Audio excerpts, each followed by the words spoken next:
నంద్యాల పట్టణం బయటిపేట ప్రాంతంలో పారిశుద్ధ్య నివారణ పూర్తిగా అస్తవ్యస్తంగా మారడంతో స్థానిక ప్రజలు తీవ్ర ఇబ్బందులు ఎదుర్కొంటున్నారు. నంద్యాల పట్టణం బయటిపేటలో పారిశుద్ధ్యం లోపించడంతో స్థానిక ప్రజలు తీవ్ర ఇబ్బందులు ఎదుర్కొంటున్నారు.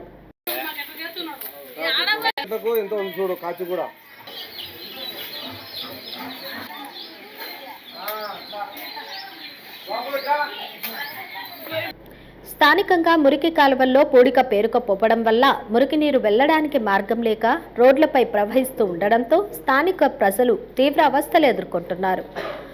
మురికి నీటితో దుర్వాసన వల్ల ప్రజలు భరించలేకపోతున్నారని, దోమలు పెరిగి రోగాల బారిన పడుతున్నట్లు ఆవేదన వ్యక్తం చేస్తున్నారు. దీనికి రాకుండా మా పేటే పట్టించుకోకుండా ఫోన్ చేసినా కూడా సీరియస్ అవుతుంది. కూడా ఎవరు పలకటంలే. ఆ మున్సిపాలిటీలో వస్తారు, పైపే తీస్తారు, వెళ్ళిపోతారు. తీయటం లేదయ్యా. మా పరిస్థితి చూడాలి. బయటపేట వాళ్ళం మేము. ఒకరోజు రోగాలు వచ్చింది నాకు. మొన్ననే పండుగ రోజు ఆడటకు వచ్చింది. ఈ వాసన పండుగ రోజే పడిపోయాను. నిజం. మురికి నీటి సమస్య పరిష్కరించాలని పలుమార్లు మున్సిపల్ అధికారులకు తెలియజేసినా పట్టించుకోవడం లేదని మండిపడుతున్నారు.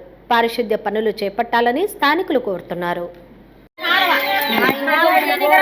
డస్ట్బిన్ రాగానే ఆ చెత్త దానిలో వేసేది కాలంలో.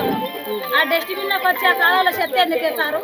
ఏమనంటే ఏమంటారు, మీరు కాలంలో లేస్తున్నారు అందుకని ఆగినది అంటారు. అసలు వారం 10 రోజులు అయితే డస్ట్బిన్లకే రావటం లేదు. అసలు కాలంలో అయితే అసలే తీయడం లేదు. నాటే మందులతో ఉంటే పాపం బాగా ఇస్తున్నది ఒకతేనా కానీ అంతా. హలో అండి, నేను మీకు Rakshitha. Please to subscribe to Nandyal communications.